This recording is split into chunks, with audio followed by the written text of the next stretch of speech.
So you're thinking about building a paludarium, but what exactly is that? Let's take a moment to understand what it actually means. The word paludarium comes from the Latin word palus, meaning swamp. Similar to what we have right here. So spoken in the common tongue, it's basically a swamparium. Swampinarium or swamparium? Swamparium. I think swamparium sounds better. A type of vivarium with both land and water. This is my favorite kind of ecosystem because you can combine plants and animals that live both in and out of the water. I'm heading out into nature with no plan at all to collect hardscape, to gather plants and let the environment guide the design. If you've ever wanted to create your own little living world, here is where it begins. Today we're outside in Sweden. It's raining like crazy right now, so can't really do anything at the moment. We're gonna go past that bridge and we're gonna collect some sticks, some rocks, some hardscape and some plants.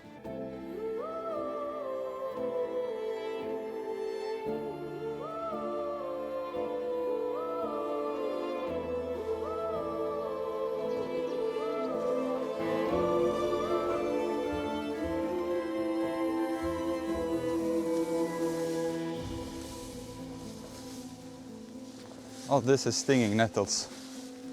I need to get down there somehow.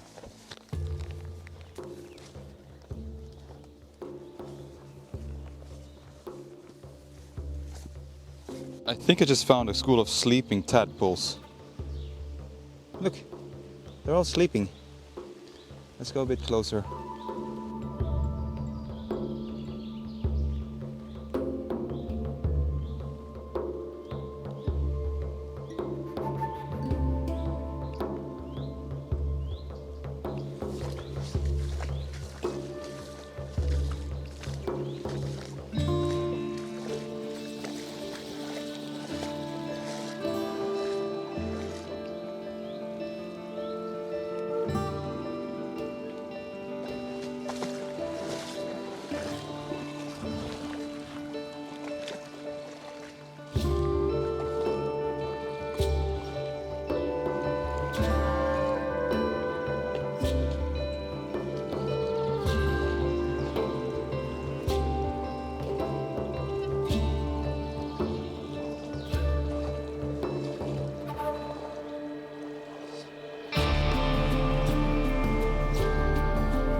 This piece of wood is quite unique. It has some snails on it. It has some weird insects, but it's quite unique because I like this bow right here. So this one we're gonna bring home. And the rocks here are also pretty cool. This one has some red in it.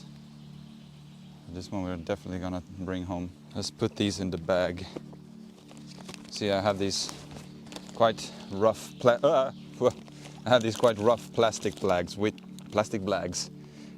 bags with me. But I basically just put it in this evidence bag. It's actually a vacuum bag. You see, when I look for pieces, I want them to have character. I want them to stand out. I want it to have some crevices, some holes, something interesting. These things are definitely interesting, and they're heavy. Let's continue.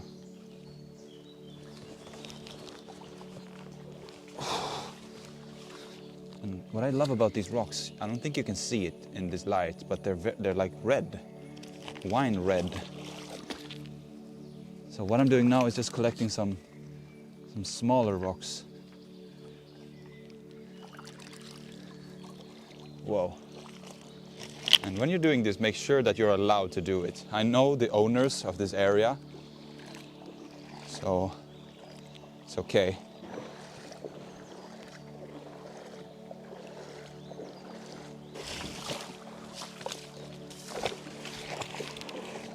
This is essentially what we're trying to create today. A pile of rocks that holds back the land area underneath the water. And I think I found something quite cool here. This is like a mussel. This could be a cool detail. Just a little cool detail for the water section.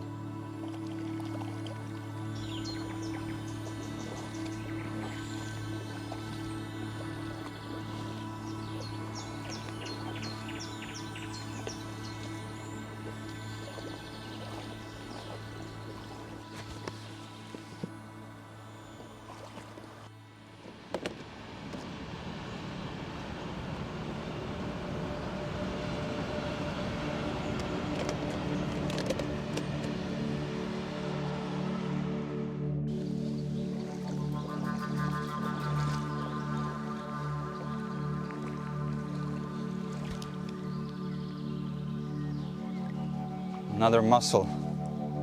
Beautiful.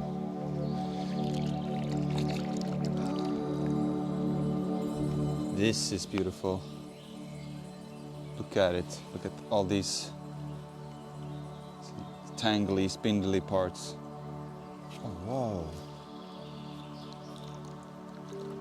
Look at that ram's horn. I didn't know there were ram's horn snails in this little river right here. There's nothing inside, so this will just be for decoration.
Walking around like this made me feel like a kid. I mean, there's nothing in the world that inspires me like nature does. After all, that's what we're trying to recreate here.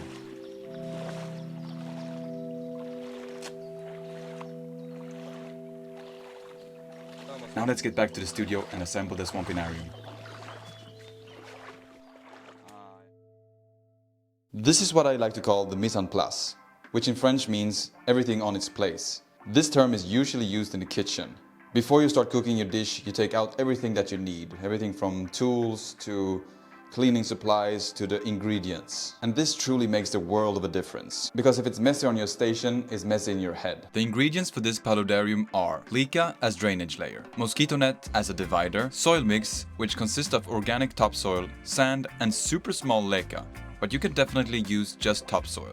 No need to overcomplicate this. Dried oak leaves, as food for the cleanup crew. Cheap white sand, but you can use any kind of sand that you like. A clay mix, which is topsoil and aqua soil worked together into a paste using some water. The plants from before, including the moss, hardscape, meaning the sticks and stones. And finally, the details.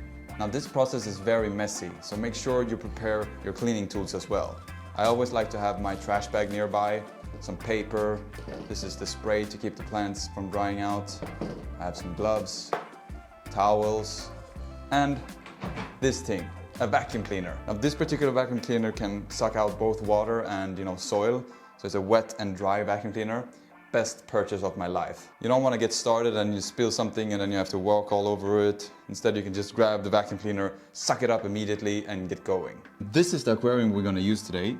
This is an old aquarium, it's probably 20 years old. A friend of mine had in the garage and he was cleaning it out and said, hey, do you want an aquarium? Otherwise I toss it. And chances are that somebody have an aquarium just like this in the garage. What I like about this is that it has a light and it has a lid. So it's perfect for vampire crabs, which is exactly what we're gonna build today. It's not the prettiest thing you can have, but it's convenient. First, I'm laying down a foam mat to protect the glass from the stones. Every stone has a face, so I'm trying to front the best sides. Here comes the hardest part. Make the roots look like they've been there for years.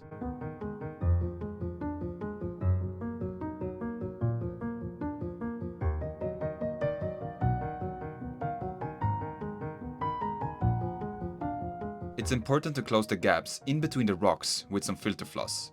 This stops the leca from rolling into the foreground. I remove the roots and fill in the back with leca. It's important that the leca is above the water line. You don't want the soil sitting in the water.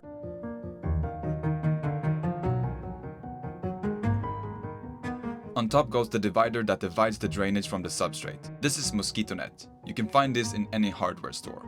When you add the substrate, make sure to slope it to the back. This creates an illusion of depth.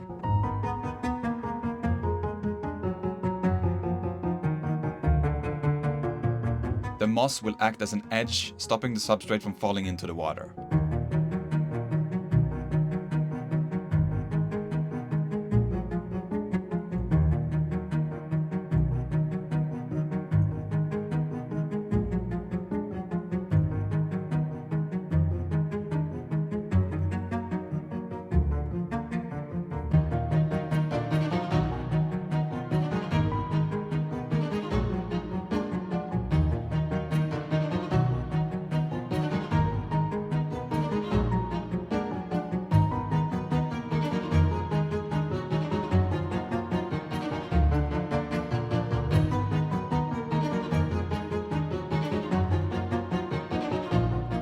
The clay mixture will act as a background and ties everything together.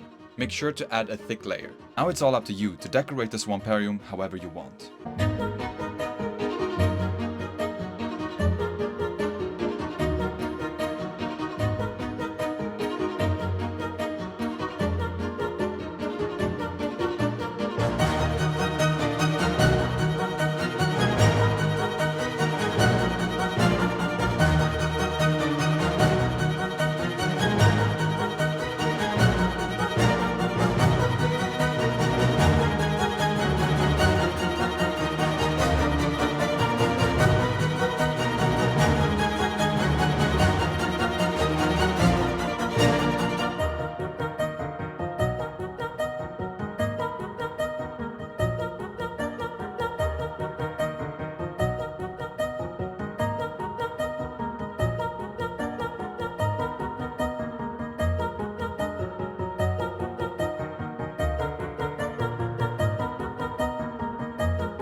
you.